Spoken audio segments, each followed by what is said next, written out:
ಧ್ಯಾನ ಎಂದರೆ ಏಕಾಗ್ರತೆ. ನಮ್ಮ ಮನಸ್ಸು ಚಂಚಲವಾಗಿರುತ್ತದೆ. ಈ ಚಂಚಲತೆಯನ್ನು ಹೋಗಲಾಡಿಸಿ ಮನಸ್ಸನ್ನು ದೃಢವಾಗಿರಿಸುವ ಪ್ರಕ್ರಿಯೆಯೇ ಧ್ಯಾನ.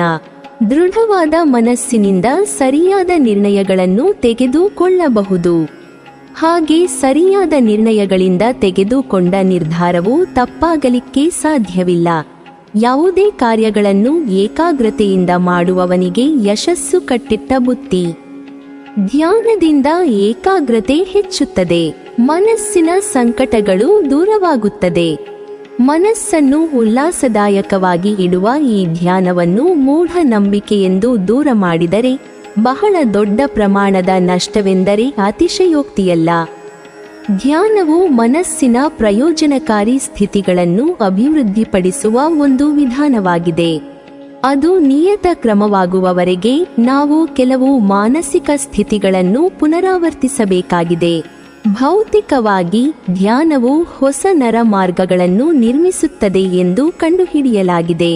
ನಾವೆಲ್ಲರೂ ಶಾಂತ, ಸ್ಪಷ್ಟ, ಸಂತೋಷದ ಮನಸ್ಸನ್ನು ಬಯಸುತ್ತೇವೆ. ನಾವು ಒತ್ತಡಕ್ಕೊಳಗಾಗಿದ್ದರೆ ಅಥವಾ ನಕಾರಾತ್ಮಕ ಸ್ಥಿತಿಯಲ್ಲಿದ್ದರೆ ಅದು ನಮ್ಮನ್ನು ಅತೃಪ್ತಗೊಳಿಸುತ್ತದೆ. ಇದು ನಮ್ಮ ಆರೋಗ್ಯದ ಮೇಲೆ ಕೆಟ್ಟ ಪರಿಣಾಮ ಬೀರುತ್ತದೆ ಮತ್ತು ನಮ್ಮ ವೃತ್ತಿ, ಕುಟುಂಬ ಜೀವನ ಮತ್ತು ಗೆಳೆತನಗಳನ್ನು ಹಾಳು ಮಾಡುತ್ತದೆ. ನಾವು ಒತ್ತಡದಿಂದ ಮತ್ತು ಸಿಡುಕುತನದಿಂದ ಬೇಸರಗೊಂಡಿದ್ದರೆ ಧ್ಯಾನದಂತಹ ಅಭ್ಯಾಸಗಳು ನಮಗೆ ಸಹಾಯ ಮಾಡಬಹುದು. ಯಾವುದೇ ನಕಾರಾತ್ಮಕ ಅಡ್ಡಪರಿಣಾಮಗಳಿಲ್ಲದೆ ಭಾವನಾತ್ಮಕ ನ್ಯೂನತೆಗಳನ್ನು ನಿವಾರಿಸಲು ಧ್ಯಾನವು ನಮಗೆ ಅನುವು ಮಾಡಿಕೊಡುತ್ತದೆ. ನಮಗೆ ಧ್ಯಾನದ ಬಗ್ಗೆ ವಾಸ್ತವಿಕವಾದ ಅರಿವಿರಬೇಕು. ಇದು ಸಕಾರಾತ್ಮಕ ಫಲಿತಾಂಶಗಳನ್ನು ಸಾಧಿಸಲು ನಾವು ಬಳಸಬಹುದಾದ ಸಾಧನವಾಗಿದೆ. ಆದರೆ ಇದು ಎಲ್ಲದರ ತ್ವರಿತ ಚಿಕಿತ್ಸೆ ಆಗಿರುವುದಿಲ್ಲ.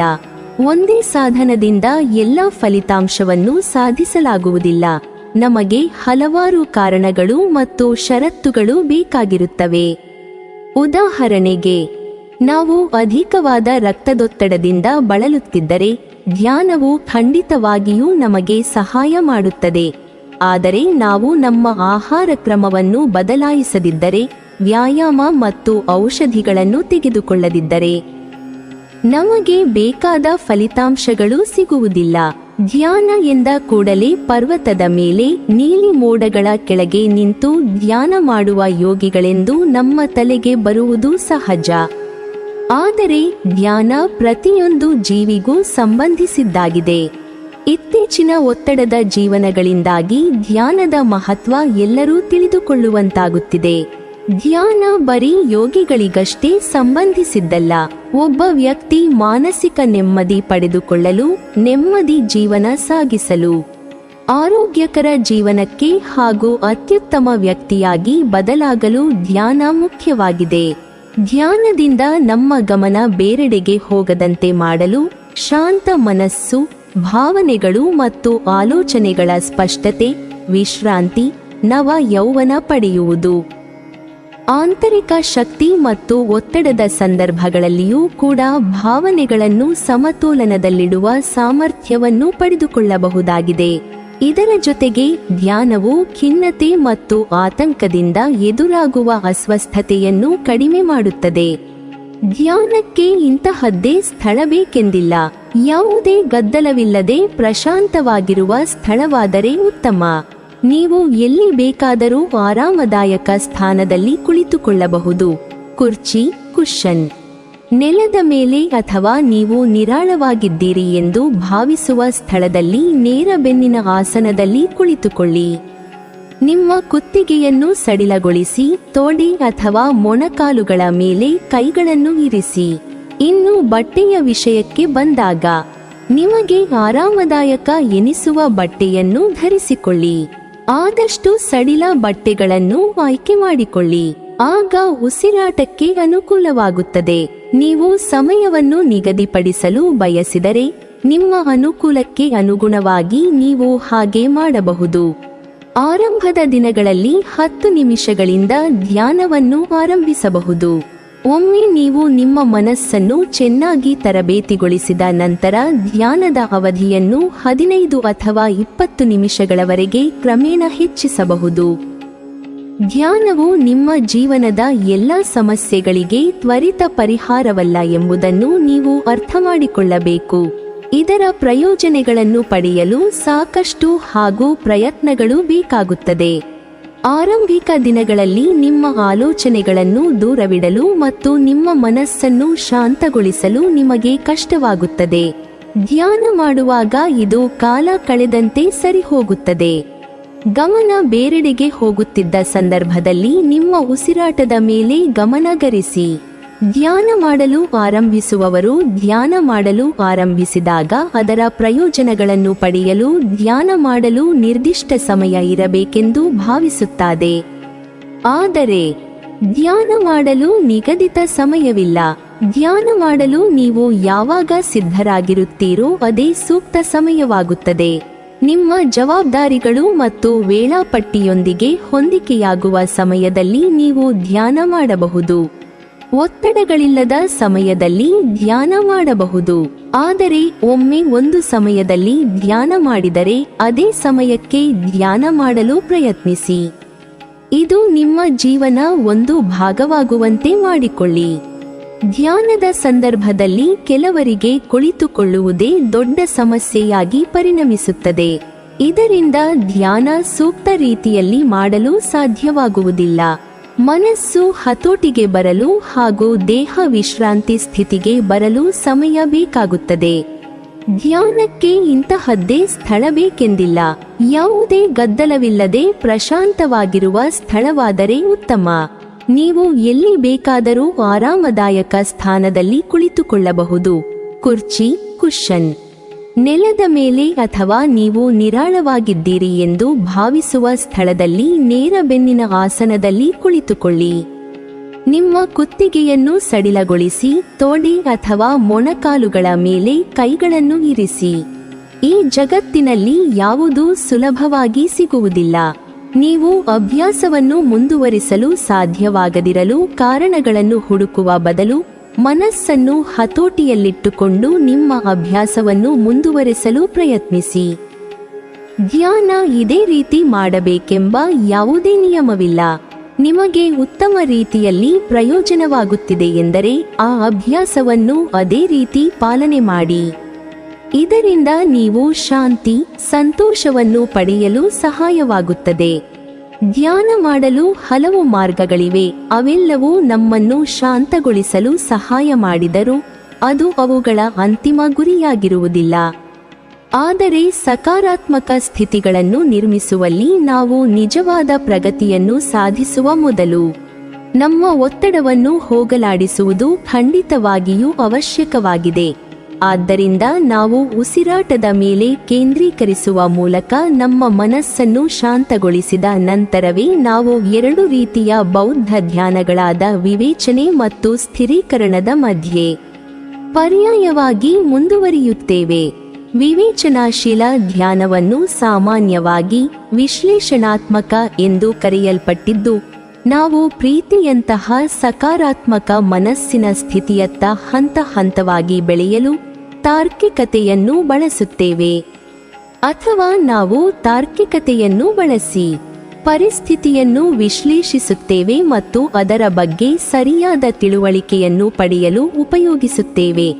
ಉದಾಹರಣೆಗೆ, ಅದರ ಅಶಾಶ್ವತೆಯ ಬಗ್ಗೆ ತಿಳಿಯಲು ಉಪಯೋಗಿಸಬಹುದು. ಅಥವಾ ಬುದ್ಧನ ರೂಪದಂತಹ ಸಕಾರಾತ್ಮಕ ಗುಣಗಳಿರುವ ಒಂದು ಮಾನಸಿಕ ಚಿತ್ರಣವನ್ನು ನಾವು ನಿರ್ಮಿಸಿ ಅದನ್ನು ಸ್ಪಷ್ಟವಾಗಿ ಗ್ರಹಿಸಲು ಪ್ರಯತ್ನಿಸಬಹುದು. ನಂತರ ಸ್ಥಿರಗೊಳಿಸುವ ಧ್ಯಾನದಲ್ಲಿ ನಾವು ರಚಿಸಿದ ಸಕಾರಾತ್ಮಕ ಸ್ಥಿತಿಯನ್ನು ದೀರ್ಘಕಾಲ ಕಾಪಾಡಿಕೊಳ್ಳಲು ನಾವು ಸಾವಧಾನತೆ, ಗಮನ ಮತ್ತು ಏಕಾಗ್ರತೆಯನ್ನು ಬಳಸುತ್ತೇವೆ. ಅಥವಾ ನಾವು ನಿರ್ಮಿಸಿದ ಮಾನಸಿಕ ಚಿತ್ರದ ಮೇಲೆ ವಿಚಲಿತರಾಗದ ಗಮನವನ್ನು ಕಾಪಾಡಿಕೊಳ್ಳಲು ನಾವು ಆ ಸಾಧನಗಳನ್ನು ಅನ್ವಯಿಸುತ್ತೇವೆ. ಈ 2 ರೀತಿಯ ಧ್ಯಾನವನ್ನು ನಾವು ಪರ್ಯಾಯವಾಗಿ ಬಳಸುತ್ತೇವೆ. ನಾವು ನಿರ್ಮಿಸಿದಾಗ ಮತ್ತು ನಾವು ಬಯಸಿದ ಸಕಾರಾತ್ಮಕ ಮನಸ್ಥಿತಿಯನ್ನು ಗ್ರಹಿಸಿದಾಗ ನಾವು ಅದನ್ನು ಸ್ಥಿರಗೊಳಿಸುತ್ತೇವೆ. ಮತ್ತು ಈ ಸ್ಥಿತಿಯ ಮೇಲೆ ನಮ್ಮ ಏಕಾಗ್ರತೆಯು ದುರ್ಬಲಗೊಂಡಾಗ ಅಥವಾ ಕಳೆದು ಹೋದಾಗ ಅದನ್ನು ಮತ್ತೊಮ್ಮೆ ನಿರ್ಮಿಸಲು ಮತ್ತು ವಿವೇಚಿಸಲು ನಾವು ಕಾರ್ಯನಿರ್ವಹಿಸುತ್ತೇವೆ. ಕೇವಲ ನಮ್ಮ ಮನೆಯಲ್ಲಿನ ಆರಾಮದಾಯಕ ಆಸನದಲ್ಲಿ ಕುಳಿತು ಶಾಂತಿ, ಗಮನ ಮತ್ತು ಪ್ರೀತಿಯನ್ನು ಅನುಭವಿಸುವುದು ಧ್ಯಾನದ ಪ್ರಮುಖ ಉದ್ದೇಶವಾಗಿರುವುದಿಲ್ಲ. ಬದಲಿಗೆ ನಮ್ಮ ದೈನಂದಿನ ಜೀವನದ ಮೇಲೆ ಪರಿಣಾಮ ಬೀರುವುದಾಗಿರುತ್ತದೆ. ನಾವು ನಿಯಮಿತವಾಗಿ ಧ್ಯಾನ ಮಾಡಿದರೆ ಅದು ಸಕಾರಾತ್ಮಕ ಭಾವನೆಗಳ ರೂಢಿಯನ್ನು ಬೆಳೆಸುತ್ತದೆ. ಅದನ್ನು ನಾವು ಹಗಲು, ರಾತ್ರಿ, ಯಾವಾಗ ಬೇಕಾದರೂ ಅನ್ವಯಿಸಬಹುದು. ಅಂತಿಮವಾಗಿ ಅದು ನಮ್ಮ ಭಾಗವಾಗುತ್ತದೆ. ಅಂದರೆ ಸರಾಗವಾಗಿ ಪ್ರೀತಿಸುವುದು, ಕೇಂದ್ರೀಕೃತವಾಗಿರುವುದು ಮತ್ತು ಶಾಂತವಾಗಿರುವುದು ನಮಗೆ ಸ್ವಾಭಾವಿಕವಾಗಿರುತ್ತದೆ. ನಾವು ತೀವ್ರವಾಗಿ ಕೋಪಗೊಂಡ ಮತ್ತು ಹತಾಶೆಗೊಂಡ ಕ್ಷಣಗಳನ್ನು ಅನುಭವಿಸಬಹುದು. ಆದರೆ ಆ ಕ್ಷಣಗಳಲ್ಲಿ ನಾವು ಇದನ್ನು ನೆನಪಿಸಿಕೊಳ್ಳಬೇಕಾಗಿದೆ. ಹೆಚ್ಚು ಪ್ರೀತಿಯಿಂದಿರಬೇಕು. ಸ್ಥಿರವಾದ ಧ್ಯಾನದ ಅಭ್ಯಾಸದ ಮೂಲಕ ನಾವು ಈ ಮನಸ್ಥಿತಿಯೊಂದಿಗೆ ಪರಿಚಿತರಾಗಿರುವುದರಿಂದ ನಾವು ಅದನ್ನು ತಕ್ಷಣವೇ ರಚಿಸಬಹುದು. ನಮ್ಮಲ್ಲಿ ಯಾರೂ ಪರಿಪೂರ್ಣರಲ್ಲ. ನಮ್ಮೆಲ್ಲರಲ್ಲೂ ಒಂದು ರೀತಿಯ ಕೆಟ್ಟ ಅಭ್ಯಾಸಗಳಿದ್ದು ಅವುಗಳನ್ನು ತೊರೆಯುವ ಬಯಕೆಯಿರುತ್ತದೆ. ಅದೃಷ್ಟವಶಾತ್ ಈ ಅಭ್ಯಾಸಗಳು ಶಾಶ್ವತವಾಗಿರುವುದಿಲ್ಲ. ಅವುಗಳನ್ನು ಬದಲಾಯಿಸಬಹುದು. ಈ ಬದಲಾವಣೆಗೆ ಬೇಕಾಗಿರುವುದು ನಮ್ಮ ಪ್ರಯತ್ನವೇ ಹೊರತು ಬೇರೇನೂ ಅಲ್ಲ. ನಮ್ಮಲ್ಲಿ ಹಲವರು ಜಿಮ್ನಲ್ಲಿ ಗಂಟೆಗಟ್ಟಲೆ ಕಾಲ ಕಳೆಯುತ್ತೇವೆ, ಆದರೆ ನಮ್ಮ ಅತ್ಯಂತ ಮೌಲ್ಯವಾದ ವಸ್ತುವನ್ನು ಅಭ್ಯಸಿಸಲು ಮರೆಯುತ್ತೇವೆ: ನಮ್ಮ ಚಿತ್ತ, ಮನಸ್ಸು. ಪ್ರಾರಂಭದಲ್ಲಿ ಇದು ಕಷ್ಟಕರವೆನಿಸಬಹುದು, ಆದರೆ ಧ್ಯಾನದಿಂದ ನಮ್ಮ ಜೀವನಕ್ಕಾಗುವ ಪ್ರಯೋಜನಗಳನ್ನು ಒಮ್ಮೆ ಗುರುತಿಸಿದಾಗ ನಾವು ಸಂತೋಷದಿಂದ ನಮ್ಮ ಮನಸ್ಸಿನ ಮೇಲೆ ಕೆಲಸ ಮಾಡಲು ಸಮಯವನ್ನು ಮೀಸಲಿಡುತ್ತೇವೆ. ನೀವೊಂದು ಕಲಾವಿದರಾಗಿರಲಿ, ವೃತ್ತಿಪರರಾಗಿರಲಿ, ವಿದ್ಯಾರ್ಥಿಯಾಗಿರಲಿ, ಕ್ರೀಡಾಪಟು ಆಗಿರಲಿ, ನಿಮ್ಮ ಕ್ಷೇತ್ರ ಯಾವುದೇ ಆಗಿರಲಿ, ಹೊಸ ವಿಷಯಗಳನ್ನು ಕಲಿಯುವ ಮತ್ತು ನೀವು ಮಾಡುವ ಕೆಲಸದ ಕ್ಷಮತೆಯನ್ನು ಹೆಚ್ಚಿಸಿಕೊಳ್ಳಲು ನಿಮಗೆ ಏಕಾಗ್ರತೆಯೂ ಬೇಕೇ ಬೇಕು. ನಿಮ್ಮ ಪ್ರತಿಭೆ ಮತ್ತು ನೈಪುಣ್ಯತೆ ಇರಲಿ. ಜೀವನವು ನಮ್ಮತ್ತ ಆಶ್ಚರ್ಯಗಳನ್ನು ಎಸೆಯುತ್ತಲೇ ಇರುತ್ತವೆ ಮತ್ತು ಈ ವರ್ಗದ ಜನರಿಗೆ ಏಕಾಗ್ರತೆಯನ್ನು ಕಳೆದುಕೊಳ್ಳುವುದೇ ದೊಡ್ಡ ಸವಾಲು. ಅನೇಕ ಸಲ ಏಕಾಗ್ರತೆಯ ಸಾಮರ್ಥ್ಯ ಕುಂದುತ್ತದೆ ಮತ್ತು ಈ ಸ್ಥಿತಿ ಕೆಲ ದಿನಗಳವರೆಗೆ, ಕೆಲ ವಾರಗಳವರೆಗೆ ಅಥವಾ ಕೆಲವು ತಿಂಗಳವರೆಗೆ ಮುಂದುವರಿಯುತ್ತದೆ. ನಮ್ಮ ಸಮಯದ ಮೇಲೆ ಬರುವ ಅಪಾರ ಒತ್ತಡ ಮತ್ತು ಅದರಿಂದುಂಟಾಗುವ ಒತ್ತಡ ನಮ್ಮ ಏಕಾಗ್ರತೆಯ ಸಾಮರ್ಥ್ಯದ ಮೇಲೆ ಪರಿಣಾಮ ಬೀರುತ್ತದೆ. ಇದರಿಂದ ನಮ್ಮ ಒಳಿತಿನ ಭಾವ ಕುಂದುತ್ತಾ ಹೋಗುತ್ತದೆ. ಅನೇಕ ಜನರಿಗೆ ಏಕಾಗ್ರತೆಯನ್ನು ಹೊಂದುವ ಸಮಸ್ಯೆ ಇದೆ ಮತ್ತು ಅದಕ್ಕೆ ಅನೇಕ ಕಾರಣಗಳಿರುತ್ತವೆ. ಅದು ದಣಿವಿರಬಹುದು, ಅಸಡ್ಡೆ ಇರಬಹುದು, ನಿರಾಸಕ್ತಿ, ಆತಂಕ ಅಥವಾ ಒತ್ತಡವಿರಬಹುದು. ಏಕಾಗ್ರತೆಯ ಅಭಾವದ ಪ್ರಮುಖ ಕಾರಣವೆಂದರೆ ಚಡಪಡಿಸುತ್ತಿರುವ, ಛಿದ್ರಗೊಂಡಿರುವ ಮನಸ್ಸು. ನಿಮ್ಮ ಏಕಾಗ್ರತೆಯನ್ನು ಮತ್ತಷ್ಟು ಸುಧಾರಿಸಲು ನಿಮ್ಮ ಮನಸ್ಸಿಗೆ ತರಬೇತಿಯನ್ನು ಹೇಗೆ ನೀಡಲು ಸಾಧ್ಯ? ಏಕಾಗ್ರತೆಯು ನಮ್ಮೊಳಗೆ ಸಹಜವಾಗಿರುವ ಒಂದು ಸಾಮರ್ಥ್ಯ. ಮನಸ್ಸಿಗೆ ವಿಶ್ರಾಂತಿ ನೀಡಿದರೆ ಸಾಕು. ಸಹಜವಾಗಿಯೇ ನಮ್ಮ ಏಕಾಗ್ರತೆಯ ಸಾಮರ್ಥ್ಯವನ್ನು ಹೆಚ್ಚಿಸಿಕೊಳ್ಳಬಹುದು. ನಿಮ್ಮ ಮನಸ್ಸಿಗೆ ವಿಶ್ರಾಂತಿಯನ್ನು ನೀಡಲು ನಿಮ್ಮ ಬಳಿ ಅನೇಕ ಆಯ್ಕೆಗಳಿರಬಹುದಾದರೂ ಅದರಿಂದ ಏಕಾಗ್ರತೆಯು ಸ್ಥಿರವಾಗಿರಬಹುದು ಅಥವಾ ಇಲ್ಲದಿರಬಹುದು. ಧ್ಯಾನದ ನಿತ್ಯಾಭ್ಯಾಸದಿಂದ ನಿಮ್ಮ ಗಮನವನ್ನು ಕೊಡುವ ಸಾಮರ್ಥ್ಯವು ಸುಧಾರಿಸುತ್ತದೆಂದು ಅನೇಕ ಸಂಶೋಧನೆಗಳು ತಿಳಿಸಿವೆ. ಧ್ಯಾನದಿಂದ ಮನಸ್ಸು ವಿಶ್ರಾಂತಿ ಪಡೆದು ವರ್ತಮಾನದಲ್ಲಿರುತ್ತದೆ. ವಿಶ್ವವಿದ್ಯಾಲಯದಲ್ಲಿ ನಡೆದ ಸಂಶೋಧನೆಯು ಧ್ಯಾನವನ್ನು ಮಾಡುತ್ತಿರುವವರು ಕೆಲಸಗಳನ್ನು ಉತ್ತಮವಾಗಿ ಮಾಡಿ ಮುಗಿಸುತ್ತಾರೆಂದು ಮತ್ತು ಧ್ಯಾನ ಮಾಡದಿರುವವರಿಗೆ ಏನಾದರೂ ಸಮಸ್ಯೆಯನ್ನು ಎದುರಿಸಿದರೆ ಅವರು ಅಷ್ಟು ಸಮರ್ಪಕವಾಗಿ ಕಾರ್ಯವನ್ನು ನಿರ್ವಹಿಸುವುದಿಲ್ಲವೆಂದು ತಿಳಿಸಿದೆ. ಧ್ಯಾನಕ್ಕಾಗಿ ಏಕಾಗ್ರತೆ ಬೇಕು ಎಂದು ಜನರು ಹೇಳಿರುವುದನ್ನು ಕೇಳಿದ್ದೇವೆ.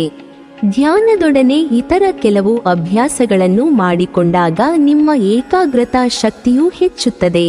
ಏಕಾಗ್ರತೆಯನ್ನು ಹೆಚ್ಚಿಸಿಕೊಳ್ಳಲು ಮತ್ತು ಧ್ಯಾನವನ್ನು ಆಳವಾಗಿ ಮಾಡಿಕೊಳ್ಳಲು ಕೆಲವು ಸೂಚಿಗಳು. ಉಸಿರನ್ನು ಗಮನಿಸುವುದು. ಉಸಿರು ಪ್ರಾಣದ ಮುಖ್ಯ ಮೂಲ. ನಿಮ್ಮ ಉಸಿರಿನ ಅರಿವನ್ನು ತಂದುಕೊಳ್ಳುವುದರಿಂದ ಪ್ರಶಾಂತಿಯನ್ನು ಅನುಭವಿಸುತ್ತೀರಿ. ಒಂದು ಸರಳವಾದ ಸೂಚಿಯೆಂದರೆ ನಿಮಗೆಂದು ಒಂದು ಮೌನವಾದ ಮೂಲೆಯನ್ನು ಹುಡುಕಿಕೊಳ್ಳುವುದು. ಎರಡನೆಯ ಹೆಜ್ಜೆಯೆಂದರೆ ನಿಮ್ಮ ಉಸಿರಿನ ಸಹಜ ಲಯದ ಮೇಲೆ 2 ನಿಮಿಷಗಳವರೆಗೆ ಮಂದವಾದ ಗಮನವನ್ನಿಡಿ. ಮೂರನೆಯ ಹೆಜ್ಜೆಯೆಂದರೆ ಧ್ಯಾನ ಮಾಡುವುದು. ಈ ಯಾವುದೇ ನಿರ್ದೇಶಿತ ಧ್ಯಾನಗಳನ್ನು ನೀವು ಮಾಡಿ ಮನಸ್ಸಿನ ಸ್ತಬ್ಧತೆ ಮತ್ತು ಪ್ರಶಾಂತತೆಯನ್ನು ಅನುಭವಿಸಿ.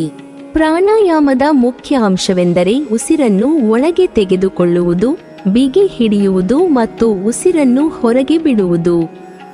ನಿಮ್ಮ ಅಲ್ಪಕಾಲೀನ ಹಾಗೂ ದೀರ್ಘಕಾಲೀನ ಶಕ್ತಿಯ ಮಟ್ಟಗಳನ್ನು ಹೆಚ್ಚಿಸಿಕೊಳ್ಳಲು ಪ್ರಾಣಾಯಾಮಗಳು ಅವಶ್ಯಕ. ನಾಡಿ ಶೋಧನಾ ಪ್ರಾಣಾಯಾಮವನ್ನು ಒಂದು ಮೂಗಿನ ಹೊಳ್ಳೆಯಲ್ಲಿ ಉಸಿರನ್ನು ಒಳಗೆ ತೆಗೆದುಕೊಂಡು ಮತ್ತೊಂದು ಮೂಗಿನ ಹೊಳ್ಳೆಯಲ್ಲಿ ಉಸಿರನ್ನು ಹೊರಗೆ ಬಿಡುವುದು ಕೆಲ ನಿಮಿಷಗಳವರೆಗೆ ಮಾಡಿದ ನಂತರ ಧ್ಯಾನವನ್ನು ಮಾಡಲು ಪ್ರಾರಂಭಿಸಿ. ಇದರಿಂದ ಮನಸ್ಸು ಸಂತೋಷವಾಗಿರುತ್ತದೆ, ಕೇಂದ್ರೀಕೃತವಾಗಿರುತ್ತದೆ ಮತ್ತು ಪ್ರಶಾಂತವಾಗಿರುತ್ತದೆ. ಸುದರ್ಶನ ಕ್ರಿಯೆಯಲ್ಲಿ ನಿರ್ದಿಷ್ಟವಾದ ಸಹಜವಾದ ಉಸಿರಾಟದ ಲಯವಿದೆ. ಇದು ದೇಹ, ಮನಸ್ಸು ಹಾಗೂ ಭಾವನೆಗಳ ನಡುವೆ ಸಾಮರಸ್ಯವನ್ನು ಉಂಟುಮಾಡುತ್ತದೆ. ಈ ಶಕ್ತಿಶಾಲಿಯಾದ ಆದರೂ ಸರಳವಾದ ಉಸಿರಾಟದ ಪ್ರಕ್ರಿಯೆಯು ಒತ್ತಡವನ್ನು ನಿವಾರಿಸುತ್ತದೆ, ಮನಸ್ಸಿಗೆ ಪ್ರಶಾಂತಿ ಮತ್ತು ಏಕಾಗ್ರತೆಯನ್ನು ತಂದುಕೊಡುತ್ತದೆ. ಸಂಶೋಧನೆಗಳು. ಸುದರ್ಶನ ಕ್ರಿಯೆಯ ಅಭ್ಯಾಸಿಗರಲ್ಲಿ ಉತ್ತಮ ರೋಗನಿರೋಧಕ ಶಕ್ತಿ, ಹೆಚ್ಚಿನ ದೇಹ ದಾರ್ಢ್ಯತೆ ಮತ್ತು ಸುಸ್ಥಿರವಾದ ಹೆಚ್ಚಿನ ಶಕ್ತಿಯ ಮಟ್ಟಗಳು ಇರುತ್ತವೆಂದು ತಿಳಿಸುತ್ತವೆ. ಈ 2.5 ನಿಮಿಷಗಳ ಪ್ರಕ್ರಿಯೆಯಿಂದ 3 ಗಂಟೆಗಳ ಕಾಲ ಸತತವಾಗಿ ಏಕಾಗ್ರತೆಯನ್ನು ಹೆಚ್ಚಿಸಿ ಉಳಿಸುತ್ತದೆ. ಏಕಾಗ್ರತೆಯ ಪ್ರಾಣಾಯಾಮವು ಮನಸ್ಸಿನ ಛಿದ್ರತೆಯನ್ನು ಕುಗ್ಗಿಸುವಲ್ಲಿ ಮತ್ತು ಏಕಾಗ್ರತೆಯನ್ನು ಹೆಚ್ಚಿಸುವಲ್ಲಿ ಬಲು ಪರಿಣಾಮಕಾರಕ. ದೈಹಿಕ ಚಟುವಟಿಕೆಯು ಅವಶ್ಯಕವಾಗಿರುವ ಕಾರಣವೆಂದರೆ ಅದರಿಂದ ಮನಸ್ಸು ಪ್ರಶಾಂತವಾಗಿರುತ್ತದೆ. ಸೂರ್ಯ ನಮಸ್ಕಾರಗಳನ್ನು ಅಥವಾ ಇತರ ಯಾವುದೇ ಯೋಗಾಸನಗಳ ಸರಣಿಗಳನ್ನು ನಿಧಾನಗತಿಯಲ್ಲಿ ಮಾಡಿ. ನಿಮ್ಮ ಪ್ರತಿಯೊಂದು ಚಲನೆಯ ಮೇಲೂ ಗಮನವನ್ನಿಡಿ ಮತ್ತು ಅದನ್ನು ನಿಧಾನಗತಿಯಲ್ಲಿ ಉಸಿರಿನ ಮೇಲೆ ಗಮನವನ್ನಿಡುತ್ತಾ ಮಾಡಿ. ಕೇವಲ 20 ನಿಮಿಷಗಳ ಯೋಗದಿಂದ ಮೆದುಳಿನ ಚಟುವಟಿಕೆಗಳ ಪ್ರಚೋದನೆಯಾಗುತ್ತದೆ ಮತ್ತು ಇದರಿಂದ ಏಕಾಗ್ರತೆ ಹೆಚ್ಚುತ್ತದೆ ಎಂದು ಹೇಳಲಾಗಿದೆ. ಆದ್ದರಿಂದ ಏಕಾಗ್ರತೆಯನ್ನು ಸಹಜವಾದ ರೀತಿಯಲ್ಲಿ ಹೆಚ್ಚಿಸಿಕೊಳ್ಳುವ ಒಂದು ರೀತಿಯೇ ಯೋಗ. ಆರೋಗ್ಯಕರವಾಗಿ ತಿನ್ನಿ. ನೀವೇನು ತಿನ್ನುತ್ತೀರೋ ಅದೇ ಆಗುತ್ತೀರಿ. ನೀವು ತಿನ್ನುವ ಆಹಾರ ಕೇವಲ ದೇಹದ ಮೇಲೆ ಮಾತ್ರ ಪರಿಣಾಮವನ್ನು ಬೀರದೆ ಮನಸ್ಸು, ಆಲೋಚನೆ, ಬುದ್ಧಿ ಮತ್ತು ಅರಿವಿನ ಮೇಲೆ ಪ್ರಭಾವವನ್ನು ಬೀರುತ್ತದೆ. ಮೆದುಳಿಗೆ ನೀಡುವ ಆರೋಗ್ಯಕರವಾದ ಆಹಾರದಿಂದ ನಿಮ್ಮ ಸ್ಮೃತಿ ಮತ್ತು ಬುದ್ಧಿ ತೀಕ್ಷ್ಣವಾಗಿರುತ್ತದೆ ಮತ್ತು ನಿಮ್ಮ ಭಾವನೆಯು ಉತ್ಥಾಪಿತವಾಗುತ್ತದೆ. ನೀವು ತಿನ್ನುವ ಜಂಕ್ ಆಹಾರದ ಪ್ರಮಾಣವನ್ನು ಕಡಿಮೆ ಮಾಡಿ. ಮಾಂಸಾಹಾರವನ್ನು ತಿನ್ನುವುದನ್ನು ಕಡಿಮೆ ಮಾಡಬೇಕೆಂದು ಅನೇಕ ತಜ್ಞರು ಹೇಳುತ್ತಾರೆ. ವರ್ತಮಾನದ ಕ್ಷಣದಲ್ಲಿರಿ. ಏಕಾಗ್ರತೆಯನ್ನು ಸುಧಾರಿಸಿಕೊಳ್ಳುವುದೇ ಮುಖ್ಯ ಅಭ್ಯಾಸ. ಏಕಾಗ್ರತೆಯನ್ನು ಹೊಂದಲು ಈಗ ವರ್ತಮಾನದ ಕ್ಷಣದಲ್ಲಿರಿ. ನೀವು ಅರಿವನ್ನು ತಂದುಕೊಂಡ ತಕ್ಷಣ ಅಲೆಯುತ್ತಿರುವ ಮನಸ್ಸನ್ನು ಉಸಿರಿನ ಸಹಾಯದಿಂದ ವರ್ತಮಾನದ ಕ್ಷಣಕ್ಕೆ ಕರೆತನ್ನಿ. ಮನಸ್ಸಿನ ಪ್ರಜ್ಞೆಯನ್ನು ಜೀವನದ ರೀತಿಯನ್ನಾಗಿ ಮಾಡಿಕೊಳ್ಳಿ. ದಿನನಿತ್ಯದ ಜೀವನದಲ್ಲಿ ಏಕಾಗ್ರತೆಯನ್ನು ಹೊಂದುವುದರಿಂದ ದೀರ್ಘವ್ಯಾಪಿಯಾದ ಬಹುಮಾನಗಳು ಸಿಗುತ್ತವೆ. ಆದ್ದರಿಂದ ಏಕಾಗ್ರತೆಯನ್ನು ಮತ್ತಷ್ಟು ತೀಕ್ಷ್ಣವಾಗಿಸಿಕೊಳ್ಳಲು ಸ್ವಲ್ಪ ಸಮಯವನ್ನು ಮೀಸಲಿಡುವುದು ಒಳಿತು. ಆದ್ದರಿಂದ ಸಕ್ರಿಯವಾಗಿ ನಿಮ್ಮ ಗಮನವನ್ನು ಹೆಚ್ಚಿಸಲು ನೀವು ಸಮಯವನ್ನು ಕೊನೆಯ ಸಲ ಕಳೆದದ್ದು ಯಾವಾಗ? ನಿಮ್ಮಲ್ಲಿ ನೀವು ಕಾಣಬೇಕೆಂದಿರುವ ವ್ಯತ್ಯಾಸವನ್ನು ಕಾಣಲು ಈಗಲೇ ಹೆಜ್ಜೆಯನ್ನು ಮುಂದಿಡಿ. ನೀವಿನ್ನೂ ನಮ್ಮ ಚಾನೆಲ್ ಅನ್ನು ಸಬ್ಸ್ಕ್ರೈಬ್ ಮಾಡಿಲ್ವಾ? ಹಾಗಾದರೆ ಈ ಕೂಡಲೇ ನಮ್ಮ ಇಂದ್ರಜಾಲ ಚಾನೆಲ್ ಅನ್ನು ಸಬ್ಸ್ಕ್ರೈಬ್ ಮಾಡಿ ಮತ್ತು ಪಕ್ಕದಲ್ಲಿರುವ ಬೆಲ್ ಐಕಾನ್ ಅನ್ನು ಕ್ಲಿಕ್ ಮಾಡಿದರೆ ನಮ್ಮ ಹೊಸ ವಿಡಿಯೋಗಳನ್ನು ನೀವು ನೋಡಬಹುದು.